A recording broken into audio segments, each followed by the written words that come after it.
नमस्कार, मैं हूं मनमोहन भट्ट। उत्तराखंड के मुख्यमंत्री पुष्कर सिंह धामी की वर्किंग स्पष्ट रूप से कई बार दिखाई देने लगती है। पुष्कर सिंह धामी कई बार सधे हुए अंदाज में कड़ा रुख अख्तियार कर लेते हैं और जिसके प्रति उनका रुख कड़ा होता है उसको संदेश अलग अलग तरीके से पहुंचने लगते हैं। यहां पर मैं बात कर रहा हूं कि पुष्कर सिंह धामी अपने कैबिनेट मंत्री के द्वारा किए गए कार्यों पर क्यों रोक लगा रहे हैं। पुष्कर सिंह धामी ने अपने कैबिनेट सहयोगी वित्त एवं शहरी विकास मंत्री प्रेमचंद अग्रवाल के द्वारा किए गए ट्रांसफर आदेश को एक बार फिर से निरस्त कर दिया गया है। यह दूसरी बार है जब प्रेमचंद अग्रवाल ने किन्हीं ट्रांसफर को मंजूरी दी, लेकिन मुख्यमंत्री ने उन्हें रोक लगा दी। मामला है वित्त विभाग का या कह लीजिए कर विभाग का, टैक्स विभाग का। यहां पर बहुत मंझोले स्तर के कर्मचारियों के, अधिकारियों के ट्रांसफर किए गए थे। वित्त मंत्री की हैसियत से प्रेमचंद अग्रवाल ने इन ट्रांसफर्स को मंजूरी दी, लेकिन बहुत ही कम समय में इन ट्रांसफर पर मुख्यमंत्री ने रोक लगा दी। इससे पहले शहरी विकास विभाग में भी मंझोले स्तर के अधिकारियों के तबादलों पर मुख्यमंत्री पिछले महीने रोक लगा चुके हैं। यानी प्रेमचंद अग्रवाल के जो भी फैसले हैं नीतिगत, उन पर मुख्यमंत्री की सीधी नजर है। वैसे प्रेमचंद अग्रवाल ने टैक्स विभाग में या वित्त विभाग में जो ट्रांसफर किए थे उसमें एक नियम का इस्तेमाल किया गया था। तबादला प्रक्रिया के बीच में एक धारा 27 है जिसमें विशेष परिस्थितियों को ध्यान में रखते हुए नियमों में ढील देते हुए ट्रांसफर करने का प्रावधान है। एक कमेटी की सिफारिश पर वो ट्रांसफर कर दिए जाते हैं। इसमें सेशन का भी खास ध्यान नहीं रखा जाता कि सेशन चल रहा है या नहीं चल रहा है, और कई बार जो मानक बनाए हुए होते हैं उन मानकों का उल्लंघन होता हुआ भी अगर नजर आता है तो उसे बाईपास कर दिया जाता है। इसीलिए धारा 27 काफी महत्वपूर्ण है जो ट्रांसफर की पॉलिसी उत्तराखंड में है उसके संदर्भ में।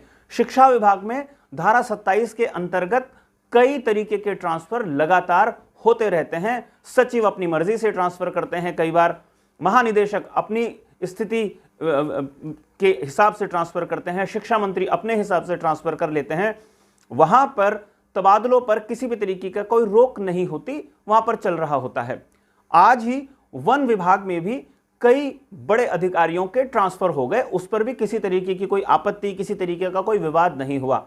लेकिन जो कर विभाग में या वित्त विभाग में आज ट्रांसफर रोके गए हैं उसके बारे में कहा जा रहा है कि उनका जो संगठन है कर्मचारियों का, अधिकारियों का, उन्होंने इन ट्रांसफर्स पर आपत्ति जताई थी और उन्होंने कहा था कि मानकों का उल्लंघन किया गया है। लेकिन वो तो होना ही था, जैसे मैंने पहले ही बताया कि धारा 27 में कई तरीके के विशेष अधिकार कमेटी को हासिल हो जाते हैं और जाहिर सी बात है कमेटी किसी न किसी अपने वरिष्ठ अधिकारी या सीधा राजनीतिक हस्तक्षेप के इशारे पर ही अपनी संस्तुतियां देती हैं जिसके आधार पर ट्रांसफर होते हैं। तो मानकों में अनदेखी तो होनी ही थी और शायद यही वजह है कि मुख्यमंत्री पुष्कर सिंह धामी ने इन ट्रांसफर्स पर एक बार फिर से रोक लगा दी है।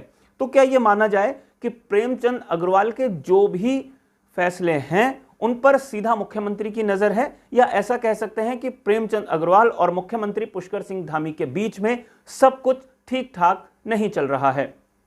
विधानसभा अध्यक्ष रहते हुए प्रेमचंद अग्रवाल ने कई लोगों को विधानसभा में एडजस्ट किया था, सेवाओं में रखा था, और उसके बाद जो भारतीय जनता पार्टी की सरकार उत्तराखंड में है उसका काफी जबरदस्त तरीके से विरोध हुआ था। तमाम लोग सड़कों पर उतर आए थे और आलोचना के केंद्र में प्रेमचंद अग्रवाल थे।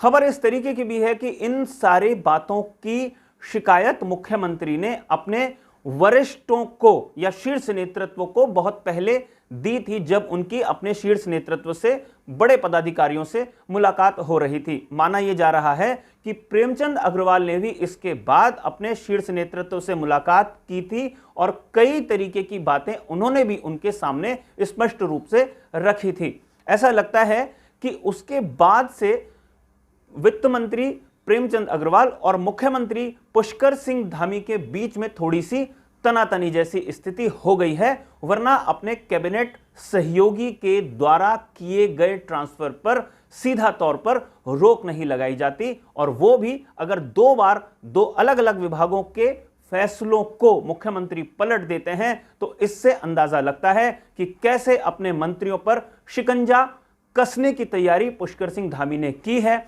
और कैसे वो कोशिश करने में जुटे हैं कि अगर कहीं पर भी विवाद की स्थिति होगी तो उसे वो रोकने की कोशिश करेंगे। इसे ऐसा भी देखा जा सकता है कि कोई भी मंत्री अपनी इच्छा से बड़े नीतिगत फैसले नहीं कर सकेगा।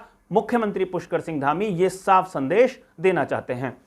हालांकि विभागों में कई तरीके की पॉलिसीज, कई तरीके के ट्रांसफर एक प्रक्रिया का हिस्सा होता है, लेकिन अगर उस प्रक्रिया में मुख्यमंत्री को शामिल नहीं किया जाएगा तो मुख्यमंत्री कहीं ना कहीं अपने मंत्री के फैसले को पलटने में हिचकेंगे नहीं। यह साफ संदेश मुख्यमंत्री की तरफ से दिया जा चुका है। तो जो भी कैबिनेट सहयोगी अपने अपने विभाग में कोई बड़ा फैसला लेंगे, ऐसा लगता है उसकी सीधी जानकारी मुख्यमंत्री को होनी जरूरी है। अगर ऐसा नहीं होगा तो मुख्यमंत्री के आदेश के अनुसार अधिकारी उन फैसलों को पलटने के आदेश जारी कर देंगे। साथियों, अभी के लिए फिलहाल इतना ही। अगली रिपोर्ट में आपसे एक बार फिर मुलाकात होगी, लेकिन जाने से पहले आग्रह जरूर करूंगा, ये रिपोर्ट अगर आपको पसंद आई हो तो इसे लाइक जरूर कीजिए, इस पर टिप्पणी जरूर कीजिए, अपनी राय जरूर रखिए, और साथ साथ आग्रह यह भी करूंगा, इस चैनल पर अगर आप नए हैं या आपने अगर अभी तक इसे सब्सक्राइब नहीं किया है तो इस चैनल को भी सब्सक्राइब आप जरूर कर लीजिए। नमस्कार।